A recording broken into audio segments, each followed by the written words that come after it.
Okay, so tonight we are on. Hi, Jeremy. Welcome as well. Sorry.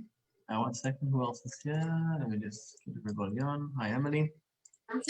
Hi. Okay. Oh, hi. Okay, good.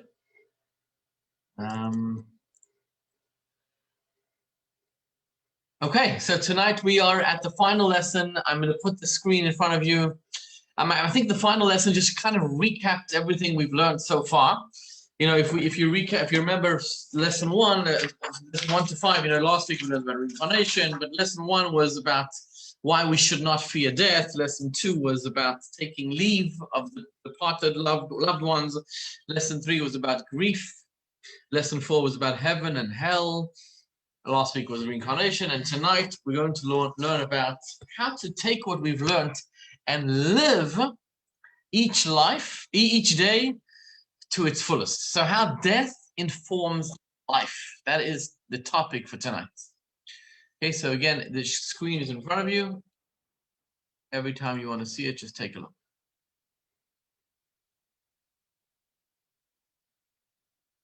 Okay, so look at the screen in front of you. This chapter, the climax of Journey of the Soul, final one, unwraps one of the greatest gifts afforded to us by all the information and insights collected in the previous chapters, a gift enabled by the fact that the dread of death is greatly mitigated by the previous clarifications of the nature of the soul and its pleasurable destinations in the higher worlds.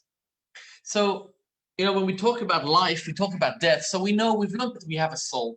We've learned that the soul lives on forever.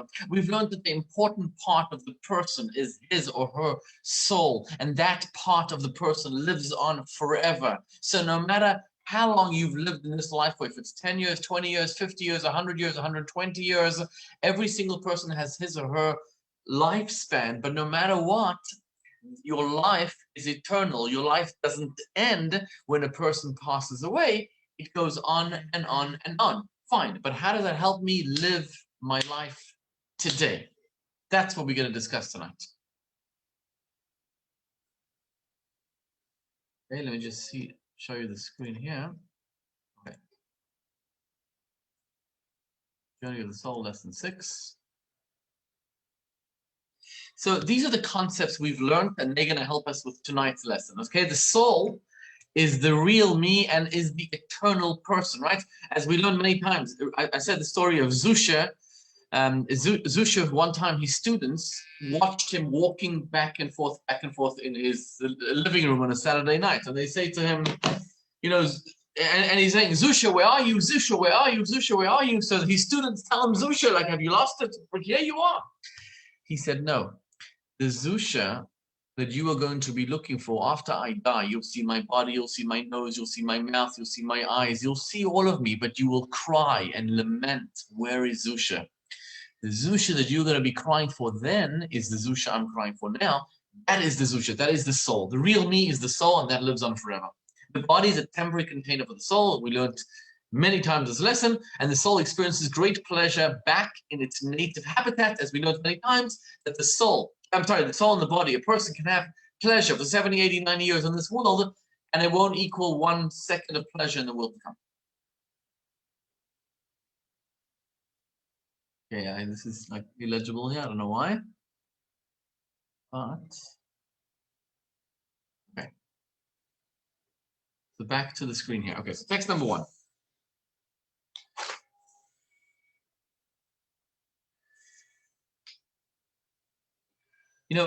Every person inevitably is going to die. So that is information we tend to normally bury, so to speak, excuse the pun. We don't like to talk about it, we don't like to share it, or we like to forget about it. But in confronting the fact that we're going to pass away, we're actually going to be able to help us lead healthier lives, better lives, and we'll be able to do, so to speak, with the time that we do have left. And this is the text in front of you. This is purely from a psychological perspective. It says there's no exercise. This is from Robin Walzer, PhD. There's no exercise or reflection as potent, perhaps, as contacting one's ending. In confronting our own passing, We are better able and more willing to help others see the power of awareness of that which is inevitable death, helping us to wake up to the tender colors of life and personal creation. In contemplating our own end, we recognize that there's still time for life in whatever time is left. Values are there to be lived until that last inevitable moment. To acknowledge this is freeing, and this comes from this secular source, but you'll see this is exactly what the Torah says. This is what the Torah says. Take a look right over here. King David says in Psalms, in Tehillim, he says, you have a most powerful weapon to lead life in the most incredible way. In Tehillim Psalms, Rigzu vel techatau, be agitated and do not sin. Verbalize within your hearts, upon your beds, and be forever silent. What is King David referring to? The explanation is right over here. King David, the Gemara says, the Talmud explains King David. See each line that he uses over here, be agitated, do not sin, and then verbalize with your hearts, and then upon your beds, and then be forever silent. It's referring to stages. Stage number one is we should always agitate our good inclination against our evil inclination. As it is stated, be agitated, do not sin. That means like this. When a person has a battle, every single person, no matter who he or she is, has a battle 24 hours a day. Right? There's the good inclination and there's the evil inclination. The good inclination inside of me wants to do something good, wants to reach out to help another person. The bad inclination wants what's called instant gratification. Whatever's good for me now, that's what I want. Okay, it's a fight between the godly soul, the animal soul, and the godly soul, constantly. Now, a person only has one set of eyes, one nose, one mouth, two ears. So what are my eyes going to look at? Are my eyes going to look at a sick person and visit him and say a kind word? Or are my eyes going to look at fill in the blank, whatever that sin is? So there's a constant battle 24 hours a day.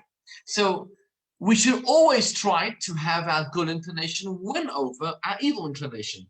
If this vanquishes the evil inclination, all is good. But if not, we should occupy ourselves with Torah study, as it is stated, verbalize Torah teaching until they enter within your hearts. But if this still doesn't work, we should recite the Shema, as it is stated, upon your beds. That's what King David means, upon your beds. If this vanquishes, all is good. But if not, we should remind ourselves of the day of death, as it is stated, and be forever silent. So the reason why this source is brought here is King David is saying essentially that if you can't find a better way to defeat the evil inside of you, then remind yourself that you're going to die. Remind yourself that your life in this world is short, is temporary. So why would you waste it on something that isn't going to last? So for example, if you have, if you're coming home and you have the ability to spend time with your children, let's just say, and you're going to go on your phone for the next 2 hours and ignore your children instead of spending time with your children, that is the battle between good over evil. That is clearly the battle of good over evil, because the good wants to spend time with your child. The child is yearning, is desperate, craving for your attention, for your, with 8 kids, I got to tell you that sometimes homework, I feel like I'm doing like 2 hours of homework with my kids. But that is it's a battle every day. My phone is like an addiction, and I want to answer that email, another email. But it's the battle. So when a person reminds himself or herself that your time in this world is temporary, because we're all going to pass away, all of us. So we're able to prioritize and think to ourselves, oh, 1 second, let me spend the time wisely. Now, notice that King David, when he uses this, he uses this as a last resort. He doesn't say first use this. First he says, try, with the Shema, try learn Torah. Like reminding yourself of the death should be a last resort. And the reason for that is because in general, we are happy people. Judaism demands, Ivdu et Hashem besimcha. Serve God with joy. We want to be happy. We don't want to think about death. We don't want to think about dying. We want to think only about positivity, about good thoughts, about good things. And therefore, only as a last resort, if you cannot defeat the evil inside of you, then you say it. By the way, there was a philanthropist, Moses Montefiore. He was once asked by the king, the local pirates, whatever, He asked, how much are you worth? So he made a calculation. He said, I'm going to make up the number in dollars. He said, I'm worth $50 million. So he said, are you out of your mind? Just your buildings and your real estate, your value is $100 million. How do you say you're worth $50 million? So he said, you didn't say how much I own. You said, how much am I worth? How much am I worth is $50 million because that's what I gave to charity during my life. I'm worth what I gave to charity because that is what I'm taking to the grave. I only take the good deeds with me to the grave. The bad deeds I don't take with me, and the real estate that I own and the portfolio that I have. So that's why when it comes time to making another dollar and another dollar and another dollar, well, think to yourself, am I taking those dollars to the grave, or am I able to spend more time, quality time with my family, or do a mitzvah instead in the process? So that's what it says over here. So these are the benefits of contemplating mortality. Number one, prioritize and retain focus. Number two, avoiding foolish mistakes. Number three, seize every moment and embrace every moment. Live life more fully, and life is more meaningful, not just functional. And there's a beautiful video right over here. Make sure I'm sharing it correctly.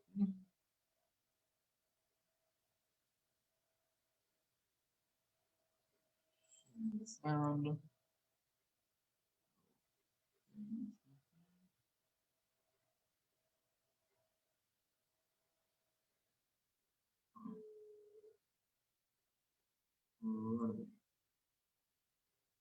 Check out this video.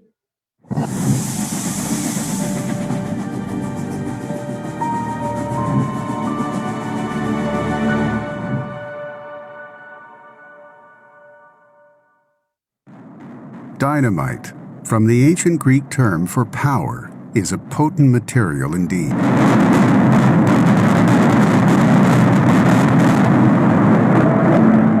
But a person can hardly encounter a more powerful motivator to plan for his day of death than the opportunity to read his own obituary in the media. Alfred Nobel was a 19th century Swedish chemist and engineer with 350 different patents. He owned 90 factories that manufactured armaments and was the inventor of dynamite. His brothers Ludwig and Robert Nobel were tycoons with oil fields along the Caspian Sea. Alfred invested in his brother's enterprise, and he grew ever wealthier. Then, in 1888, Ludwig Nobel died suddenly while on a visit to Cannes, France. The passing of one of the Nobel magnates was exceptionally newsworthy. In their haste to hammer out the headlines, the French newspapers misidentified the deceased, mistakenly reporting that Alfred Nobel had died. Alfred was shocked to read of his own passing. He was deeply disturbed at the far from flattering obituaries. Bold black headlines screamed, "The Merchant of Death is dead." The fine print was no better. Dr. Alfred Nobel, who became rich by finding ways to kill more people faster than ever before, died yesterday. Alfred was sobered by an experience afforded few. Is this how I will be remembered when my time comes, he wondered? Will I be forever tainted as the merchant of death? Historians speculate that Alfred, determined to improve his genuine obituary by improving his lasting effect on humanity, took steps while still hale and hearty to ensure that mankind would remember him as an everlasting contributor to the advance of civilization and quality of life. On November 27, 1895, Alfred Nobel signed his last will and testament, designating 94% of his vast fortune to the creation of the Nobel Prizes. To this day, his name is synonymous with the advance of science, medicine, literature, and world peace. All it took to transform a merchant of death into an angel of progress and peace was a moment of serious reflection on mortality and its consequences.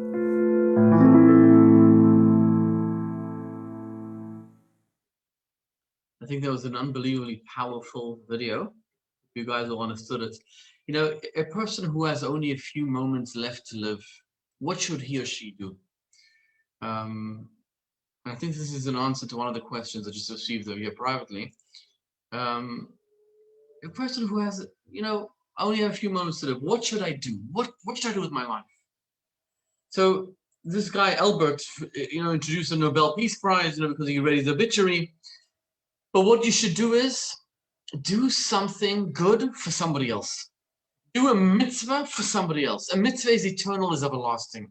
You want to stop being depressed, stop being sad? Do something meaningful for somebody else. Now, something meaningful doesn't mean, oh, let me give somebody $1 million and change his or her life. No, it could be just a smile on somebody's face. Go visit an old age home, an assisted living facility, and make somebody smile. It will change his life. It will make you happy. What is happiness? If I make $1 million now, I'm going to be happy? Yeah, I'll be happy. If God blesses me with $1 million, all right, I'll be ecstatic. But it's not real happiness. Real happiness comes from within. Real happiness comes from the soul. Soul is happy when you do a mitzvah.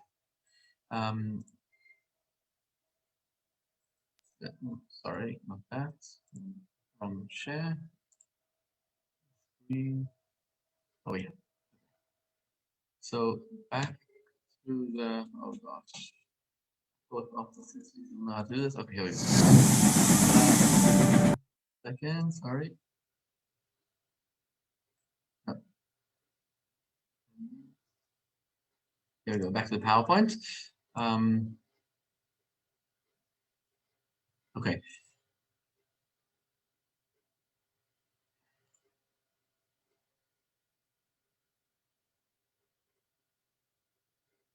Okay.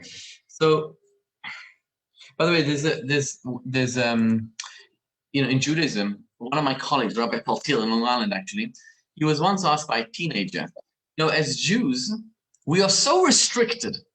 Think about it. On Shabbos, we can't turn on the phone. We can't turn the lights on. There's so many restrictions. On Yom Kippur, we can't eat. On Sukkot, we're restricted where to eat. On Pesach, we have to eat only certain crackers. We got to pray 3 times a day. Think of a person who can do what he wants, when he wants, how he wants. That's so unrestricting. They should be much happier than Jews who are so restricted. There's something called YOLO. YOLO is an acronym for you live only once. So therefore, let me do dangerous things. Let me do what I want, a bucket list, right? If I only have a certain number of years to live, I should do choose something, crazy to do. So Rabbi Paltil answered him, imagine you have a car just driving on the highway.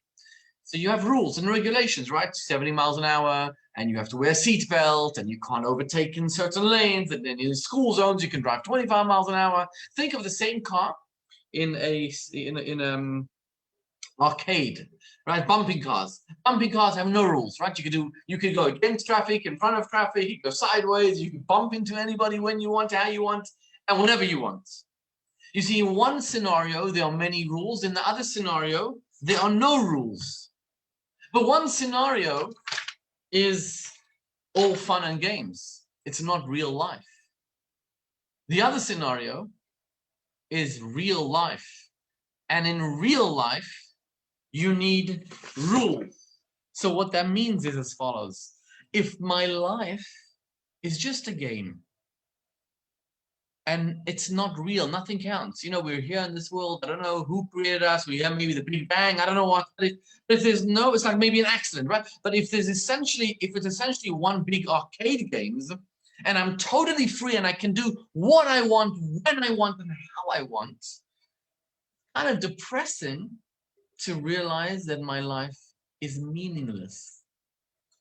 But if my life is real and it counts, and there's a God in the world, and there are certain rules and restrictions and regulations, so I'm happy to do the rules and restrictions because I know that my life has meaning and has purpose. So if I have, God forbid, only 3 months left to live each day as if it's your last day. Live today and make a difference today to your life and to somebody else's life. It has meaning. It has fulfillment, and therefore I'm happy.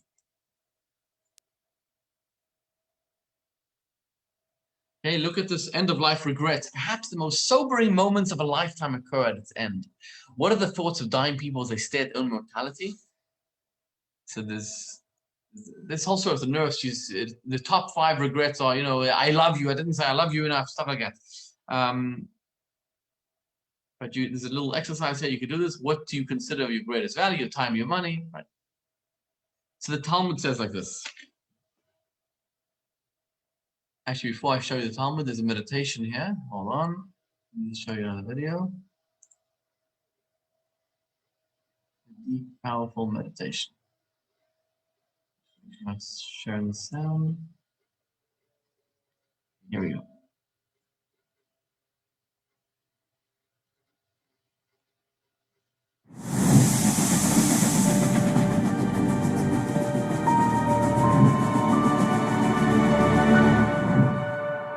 For our meditation reflection for this final lesson of the Journey of the Soul course, we're going to take a meditation straight from our sages, from Pirkei Avot, the Ethics of the Fathers, which tells us to meditate upon three things. Imagine, if you will, that there's an eye that sees, an ear that hears, and all of your deeds are written in a book. Now, that's something that for centuries would have taken imagination. But in our day and age, it doesn't take any imagination at all, because we know that everything is seen, heard, and recorded. What we're going to do now is imagining ourselves at the end of our lives in the editing room, so to speak, with all the footage, all of the film, all of the recordings, every moment of our lives. It's there for review, to rewatch, to relive. Imagine yourself now looking back through your life, watching the real-time movie of every single second. See yourself in every place where you've been, every person you've ever met, even if you passed them in an elevator for 5 seconds. And now, let's start to edit and form our highlight film. And of course, what does a highlight film mean? Now that the soul has left the body, the highlights are not which restaurants I ate at or where I went on vacation. The soul now has moved on from a body. The highlights are, what good did I do in this world? Who did I love? Who did I help? Start to imagine your life. Start to reflect on the real highlight film. Those small fleeting moments that were over in seconds, but last forever. Who did you affect? Who did you help? How did you make the world a better place? And now realize that we're not editing just yet. We're still filming. We're still making the movie. Imagine yourself now, you're still filming the movie. Visualize it. You're in the director's chair. What scene will you direct?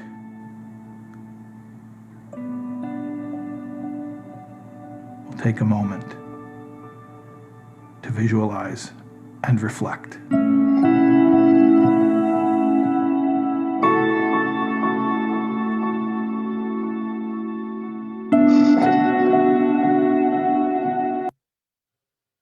So I think that's a powerful meditation.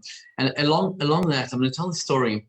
You know, one time there was a king who had a beautiful daughter, a really special, talented daughter, smart. And since the king was a king, he could get any person for his daughter. So he tried to make a shidduch, a match with the, with the local, with the next country's king's son, and they got them on a date, but the daughter said, I don't like his personality. And then the king got her another special person to date, and she said, I don't like his nose.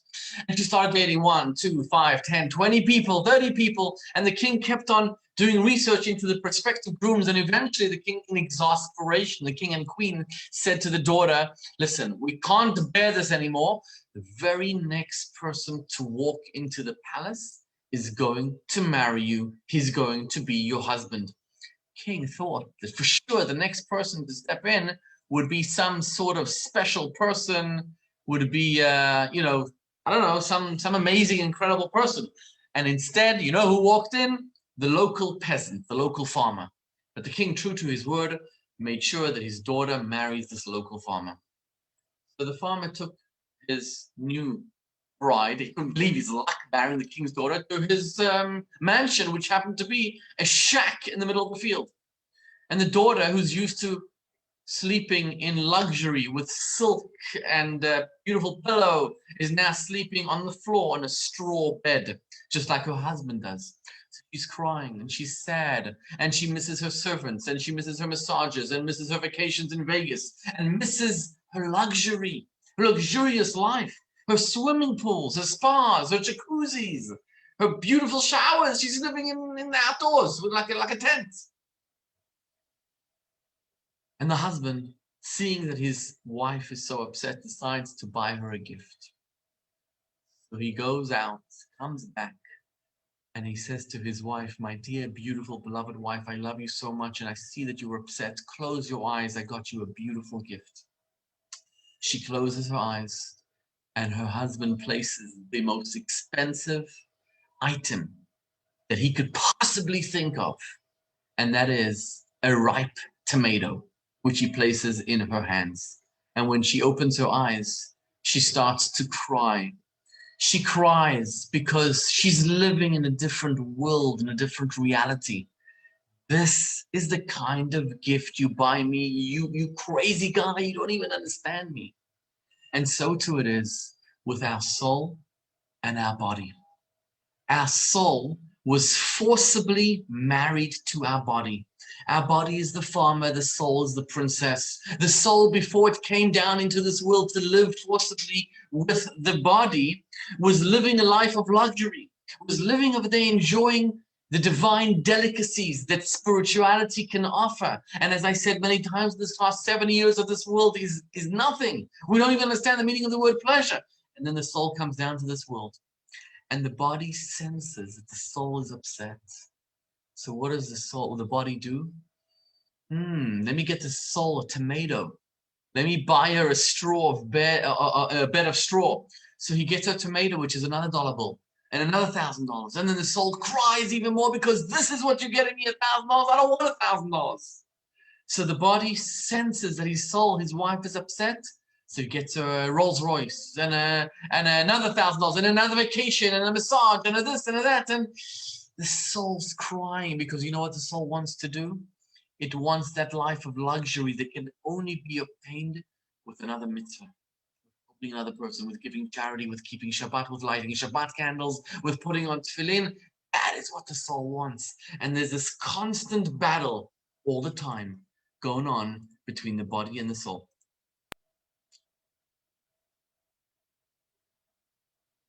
Okay, so this is what it says over here. Look at text number 3. Adam doeg alibud damav. People fret over a lost dime, but fail to fret over lost time. It's like in Hebrew, it's Adam do. There's a song about this. Adam doeg alibud damav. But money provides no reprieve, while time is impossible to retrieve. So what's more important? Of course, time. There's a famous comedian who's stopped by a robber and by a mugger, and he says, "Your money or your life?" And he says, "I'm thinking it over," right? I think it was Jack Benny. And text number 4 says the same thing. If not for our fear of the angel of death, what wrongs we would commit against our Father in heaven?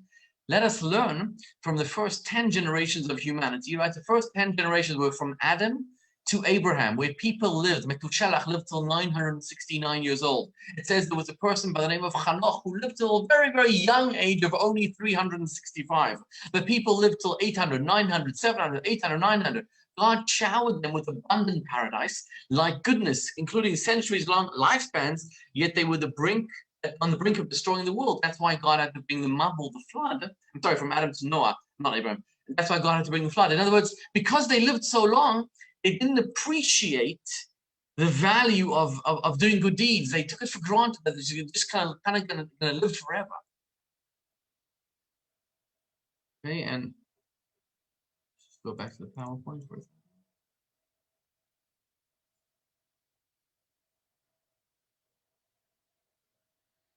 It's the consequences of avoiding our mortality. Focus is on selfish desires and aspirations. Time is dispensable. Procrastination, right? We procrastinate. Like, why do we have to do things today? Tomorrow we'll live forever. We'll live 1,000 years. Right? There's no such a thing as I'm on a clock if I'm living so long. Disconnection from what life is truly about. When you know you're on a clock, you appreciate every day as if it's your last day. That's how you should live. And distraction from our true mission, which, as I explained before, is to do mitzvot and to do mitzvot and to do mitzvot. You know, they tell the story of a Jew who was in a dungeon, and he was languishing in prison, and the pirates said to him, you know what, I'll make you a deal. I'm allowing you to leave for 1 day a year. Choose whichever day you want. So this Jew's thinking, which day should I decide to leave my prison for a day? Should I choose Yom Kippur? Yom Kippur's a holy day, maybe those 25 hours I could be in shul and pray. Or maybe I should choose Pesach, that I could be at a Pesach Seder with my family. Or maybe I should choose Hanukkah or Purim. There's many days in the Jewish calendar. So he asked his Rebbe, that was the Radvaz. The Radvaz says, you know which day you should choose? You should choose today. Don't procrastinate, don't delay. Today you should choose. Today, go out, spend time with your family, do a mitzvah. How do you know what's going to happen in a few months' time? Today, you have an opportunity to do a mitzvah. Do it today. Who knows what's going to be tomorrow?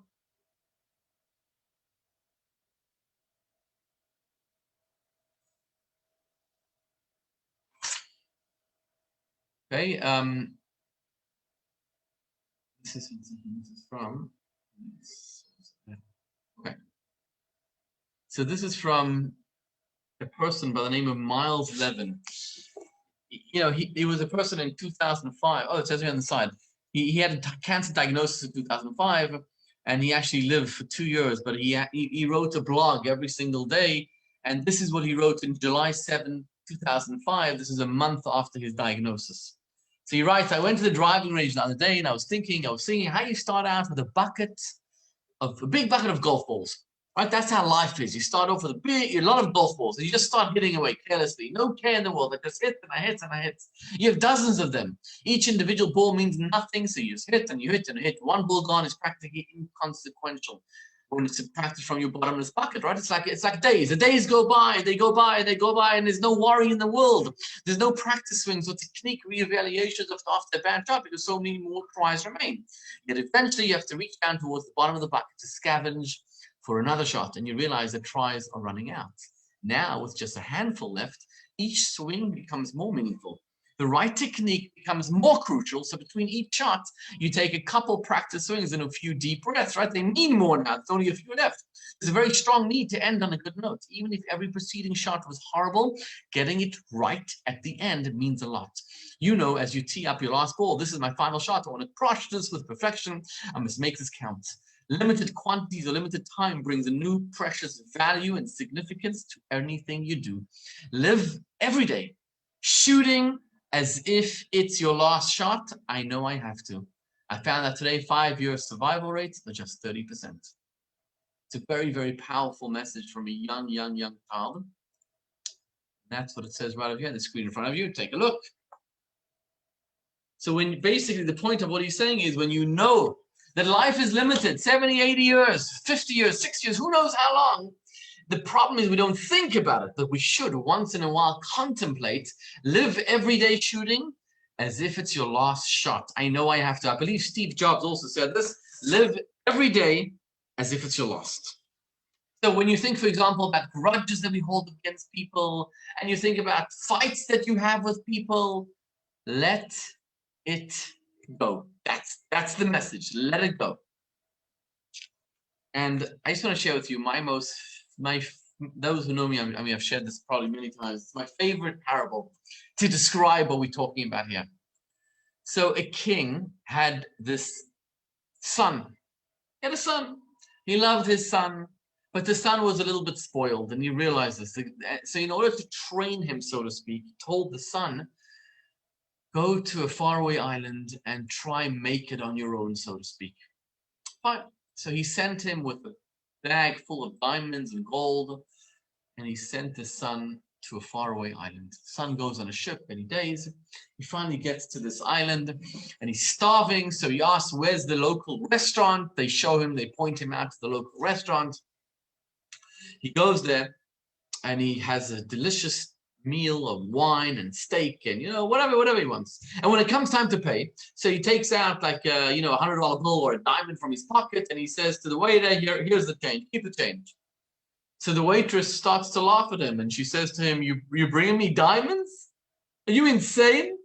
Diamonds are worthless here. This is worth nothing. Everybody has diamonds and this is worthless. So he says, how do I pay you? So she says, here we trade in chicken schmaltz. Chicken fat, chickens are very a rare commodity, and chicken fat, that is the commodity. Yes, he says, chicken fat, that's worthless by me. She says, that's what we trade. So he said, you know what? I have to work off my debt. So he gets a job in that restaurant as a waiter. And after a few months, he works, he pays off his debt. And he's a hard worker. So he starts saving up some pounds of chicken schmaltz, chicken fat, which he puts into the bank. And then, slowly, he has some savings. So he's able to buy a little apartment. And then he goes out of the restaurant business. He goes into the brokerage business. He's brokering an apartment here, an apartment there. And then slowly, after 5 years, he reaches a milestone. He's made his first £1 million of chicken schmaltz. And he's bought his first apartment. He is so excited. After his 10 years being there, he's now graduated from a brokerage person. He now owns a brokerage company, has 20 people working for him, and he's now a developer. 15-year milestone, this guy's making it big. He's got 10 million pounds of chicken schmaltz saved in his bank account, and people are already talking about him. He's already giving charity of chicken schmaltz. He's a big mach already. 20 years go by in the city, and he is one of the most honored and respected people in the town. He's worth 100 million pounds of chicken schmaltz. He's got a stock portfolio. He's got investments. After 25 years, he is the most important person in the town. He is a billionaire of chicken schmaltz. And he decides it's now time to come back to my father. He remembered his father and let his father schlep nachas from his son, the billionaire, the most richest person in that town. So he gathers together all his billion pounds of chicken schmaltz, puts it on a ship, and he decides to set sail to go back to the island where his father is still the king, an old man, but still the king. He goes back there and he sets word that his father is coming. His father gathers together all the ministers, and everybody's so excited to see the son, who's the billionaire, the son that everybody's talking about. And as the ship comes closer, the ministers start smelling terrible smells of chicken fat. And they can't bear the smell, so most of them leave, leaving only the father to greet his child. His child is so happy, he hugs his father, and he says, Father, you won't believe it, I'm an incredible billionaire. And his father starts telling him, I know you're a billionaire, where's the money? And the son says, yeah, the chicken schmaltz, look. And the father starts to cry. The father says, you've been gone for 25 years, and you've brought me chicken fat, which is worthless. Take the whole boat and throw your billions of pounds in the sea or burn it. Who needs chicken schmaltz? And the son remembers that by his father's island, by his father's kingdom, chicken schmaltz is worthless. And what do they trade in? Diamonds and silver and gold. And he starts to cry over a wasted 25 years of life. The Magid Midubna, the Dubna Magid, uses this parable and he says, this is our life. You see, before we were brought into this world, we traded in diamonds. What were the diamonds? Torah and mitzvot, spirituality. And then we came down into this world. And in this world, we suddenly start trading in dollar bills. So we amass another dollar and another dollar and another $1,000, and we become powerful and rich people and famous people, all with our dollars in our bank accounts. And then one day when our soul returns to heaven, when the journey of the soul is over and we reach back in heaven, and God says, where's the diamonds? Where's the real value? Where's the Torah? Where's the mitzvot? And we say, look at the billions of dollars that we've amassed. And God says to us, that is chicken schmaltz. That is chicken fat. That is worthless here. All the gold, all the silver we've been chasing and chasing our whole lives, because that is what we do. We are programmed to work harder and harder and harder, especially in New York, this city that never sleeps, right? We need another dollar, another dollar. And then when we get to the end of the race, God says, we gewalt, that's chicken schmaltz. Where's the Torah and mitzvot? That is what counts in our lives. Okay, if anybody has any questions during this, just feel free to stop me or chat it. I'm going to be looking at the chat. So this brings us now to a question which, so what happens when we grow older? What does Judaism say about retirement, retiring, the golden age? So the truth is that in Judaism, there is no such a thing as retirement. I know we all have retirement plans when we work, right? When you're 20, you're 30, you're 40, what's called the 401k? What's your retirement plan? What are you going to do when you retire? Judaism doesn't believe in retirement. Because if God gives us a day to live, then we need to utilize today, that day, to accomplish something. You don't retire. What does retirement mean? You use your skills for the good, for the better. Right? Text number 6. The Talmud says as following.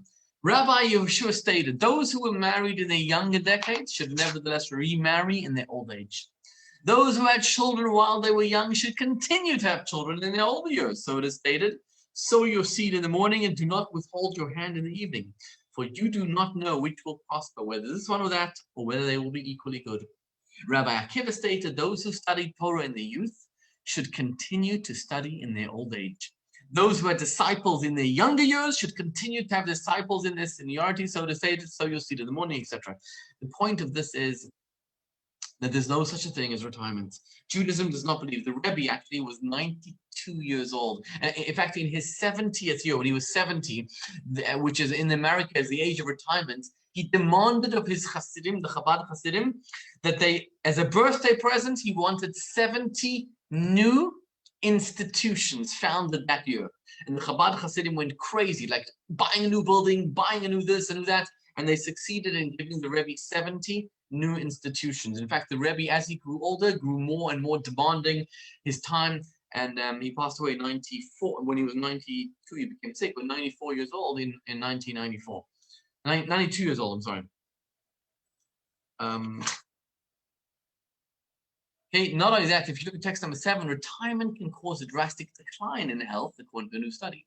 Research by the Institute of Economic Affairs found that both mental and physical health can suffer after retirement. The study, Work Longer, Live Healthier. The relationship between economic activity, health, and government policy shows there's a small boost in health immediately after retirement, but that over the long term, there's a significant deterioration. It suggests retirement increases the likelihood of suffering from clinical depression by 40% and the chance of having at least one diagnosed physical condition by about 60%. The probability of taking medication for such a condition rises by about 60% as well, according to the findings. People who are retired are 40% less likely than others to describe themselves as being in very good or excellent health. And look at the chart in front of you. I don't know if you can see this clearly. Trying to make it as big as possible, but you see the blue, the dark blue is working, and when you're retired, for men and for women, you actually have more disorders. I'm just going to leave that on the screen so you can look at it for a minute. But the point, the idea is that in Judaism, we simply value life. It doesn't matter if you're 2 years old or 20 or 70 or 90 or 99 or 119. If God gives you a day to live in, then you need to utilize that day. What do you need to utilize it for? To do good deeds. If you are skilled as an architect or skilled as a doctor or a lawyer, use those skills, use those talents to make the world a better place. I think in 1984, at a presidential debate, Ronald Reagan you know, the guy he was debating said, "Oh, you're old. You're much older." And he said, his point that he said was that I'm not going to exploit my opponent's youth and inexperience. Meaning, the older you get, the more experience you have. The smarter you are, the more intelligent you are, and the more you can provide to society.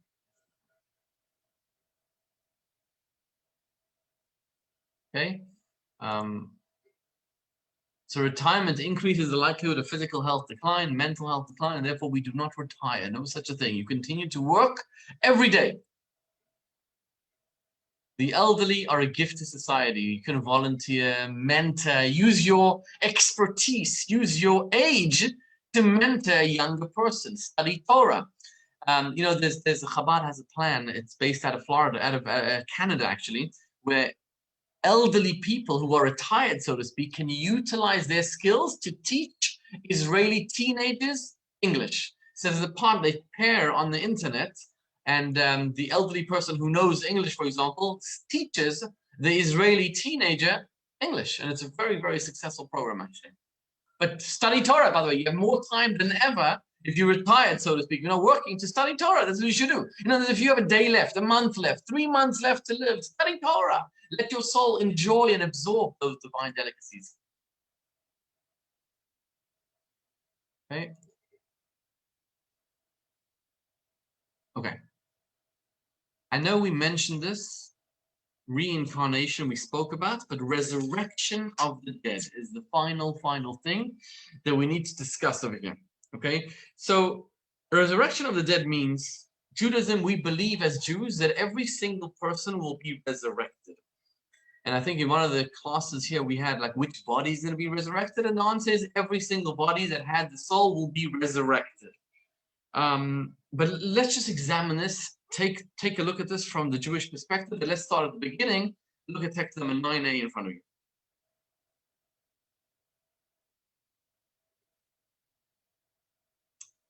So when Adam was created, God commanded man, saying, "Of every tree of the garden you may freely eat, but do not eat from the tree of knowledge of good and evil, for on the day that you eat from it, you will certainly die."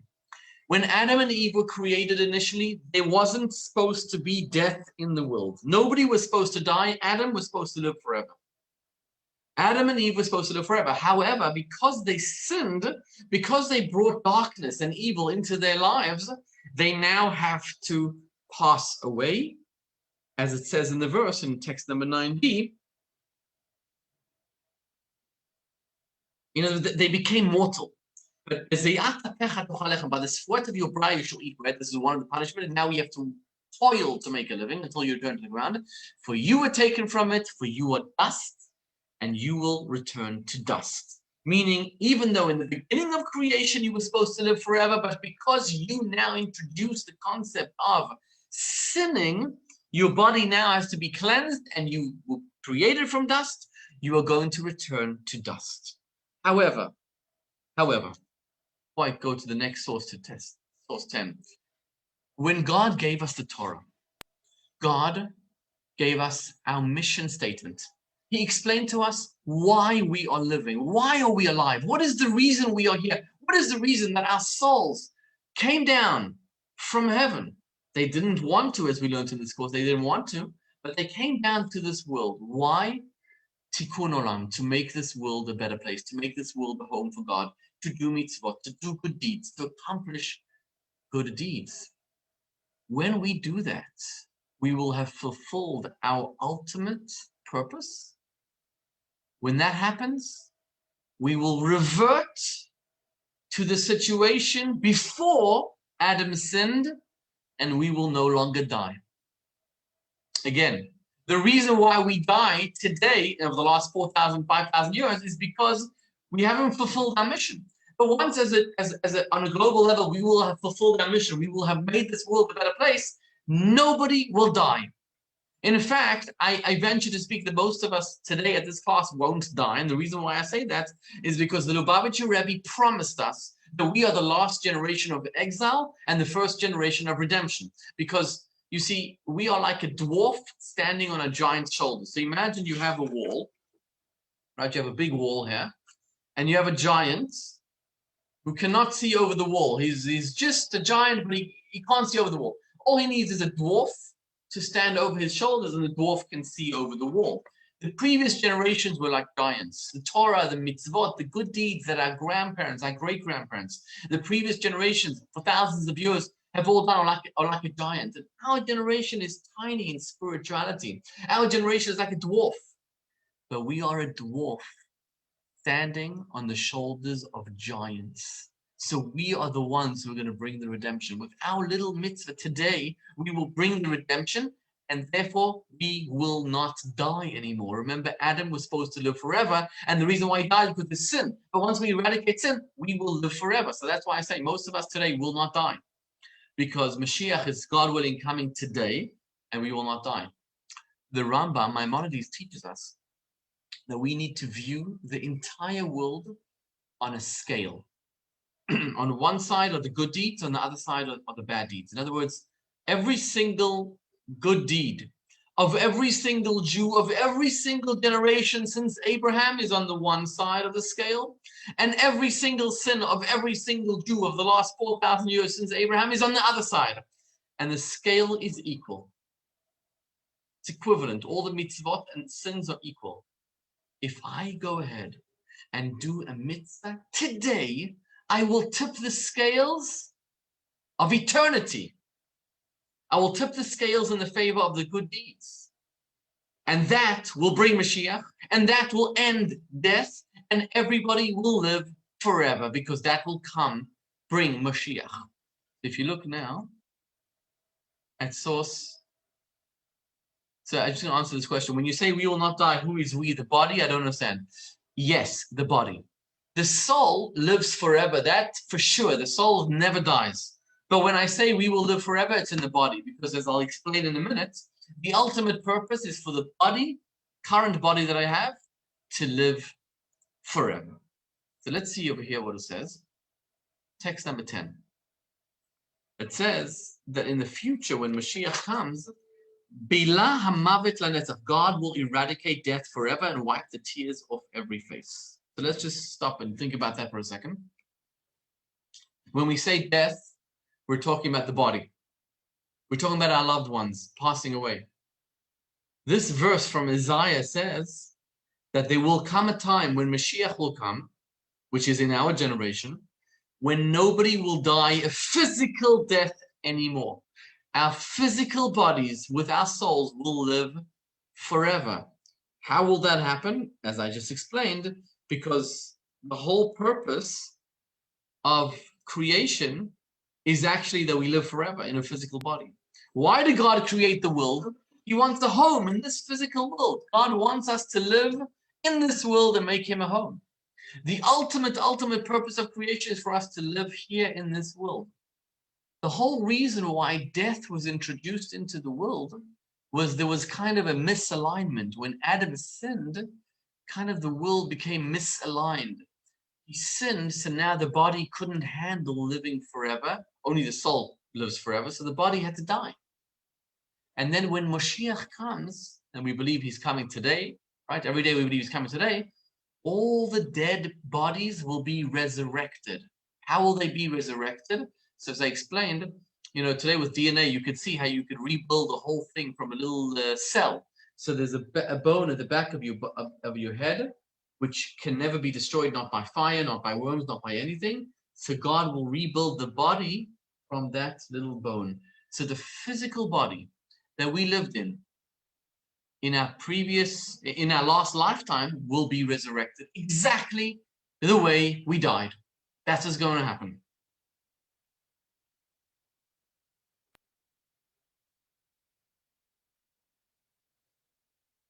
Okay, so before Adam's sin, see, the body really is selfless. The body's only desires to do the will of God. But when Adam sinned, it kind of misaligned. The body became conscious of a self and ego, and therefore the body can potentially go against God's will. The body is the source of selfish desires, and therefore the body had to die. And the body has to go to hell, and they've got to be cleansed, all that kind of thing. But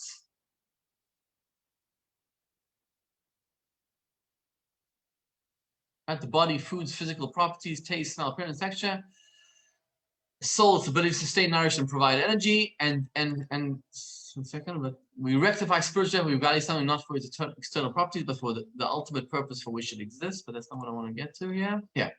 The ultimate answer to death is not its explanation or justification, but its abolishment. I think this is when we finally get to the lesson 6, the final part of lesson 6. You look at that statement again on the left. The ultimate answer to death is not his explanation. We have no explanation for death and no justification, but we demand of God to abolish death. Resurrection of the dead is the actualization of the resyncing of body and soul, the ultimate purpose of creation. Okay, just think about that for a minute.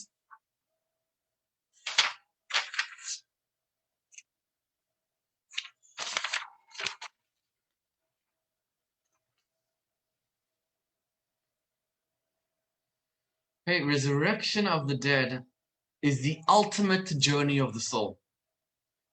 We started this lesson, the 6-week lesson, the journey of the soul. So the person lives and the soul passes away, right? The soul passes away. If the soul needs to be cleansed, it goes to hell.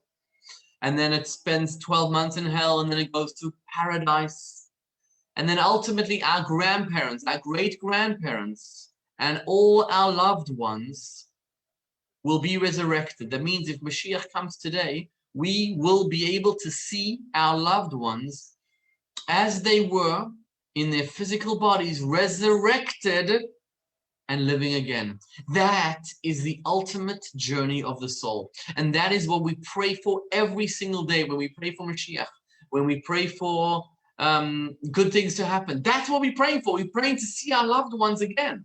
So we actually, in the Shiva, when you go to a Shiva house, this is actually what you say to comfort the mourner, as I'll show you in a second in the screen in front of you. Second, let me just.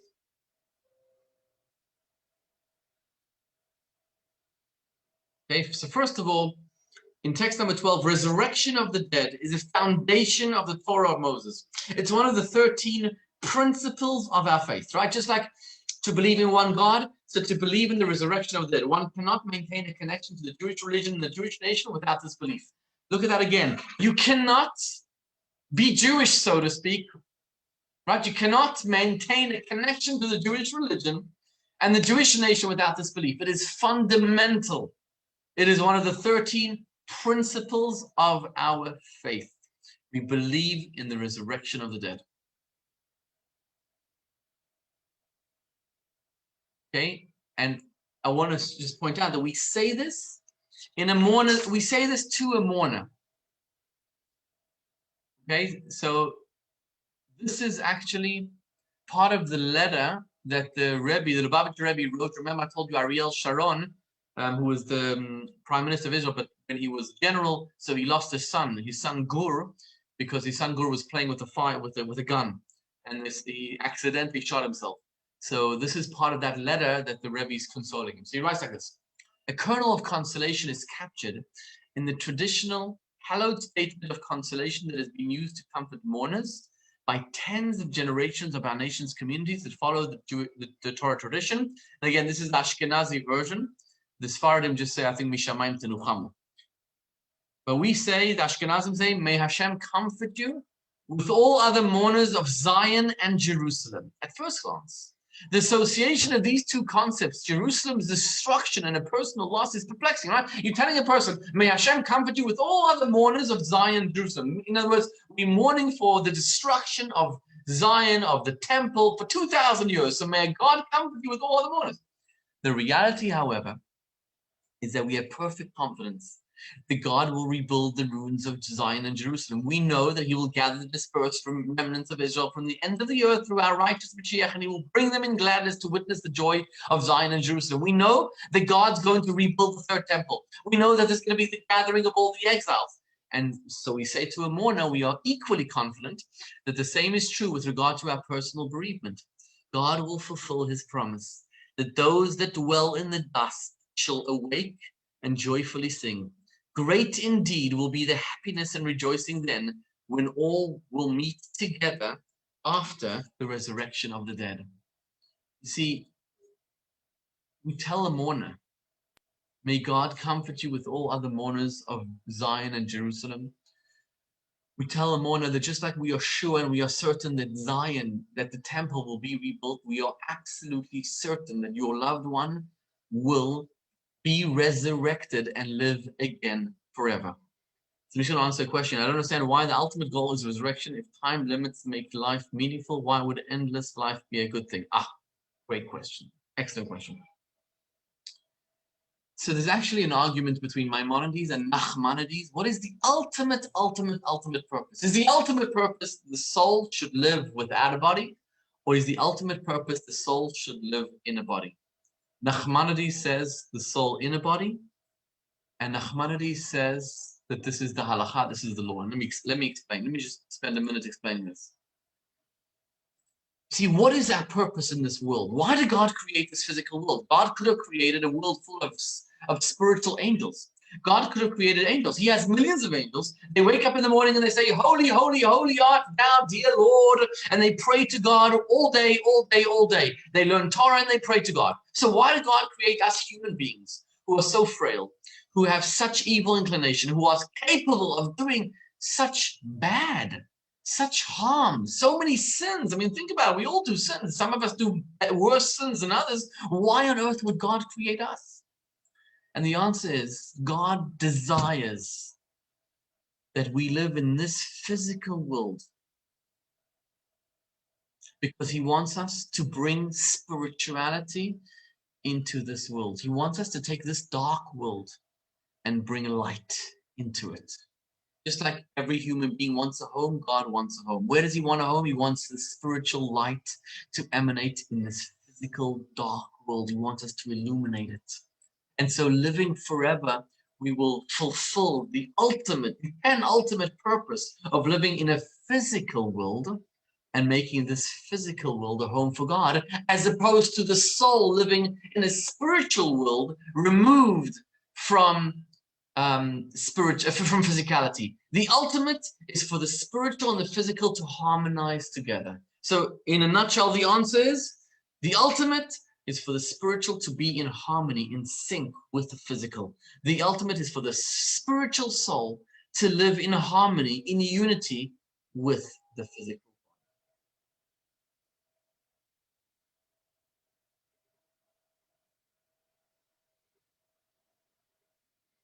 Okay, just look at the screen. I'll play key points. 1 second.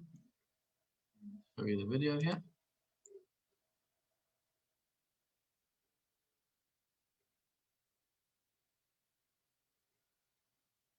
Lesson 6. Life is short-ish. 1. Our exploration of death and the afterlife through the Torah's lens reduces our fear and unease, allowing us to consider our mortality without panic. 2. Some believe that because we eventually die, nothing is overly important. But Judaism insists that because we die, each moment of life is of supreme importance and should be devoted to matters of eternal relevance. Considering our mortality motivates us to focus on what really matters. 3. Our natural illusion of immortality spurs us to consider time as dispensable. We care more about wasted money than wasted time. Reflecting on life's finitude replaces this illusion with an urgency to take advantage of each moment. 4. We are designed to be productive beings. Retirement is not a Jewish concept. As our brute powers wane, we should transition to mentoring, sharing our wisdom and experience, etc. 5. Before the sin of the tree of knowledge, the body was the soul's extension, and their desires were synced. Sin destroyed that dynamic, causing spiritual death, the misalignment of body and soul. Physical death is an outgrowth of spiritual death. 6.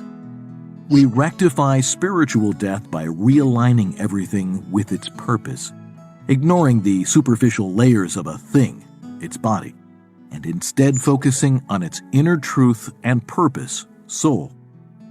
Upon completing this rectification, physical death will no longer be part of the human condition.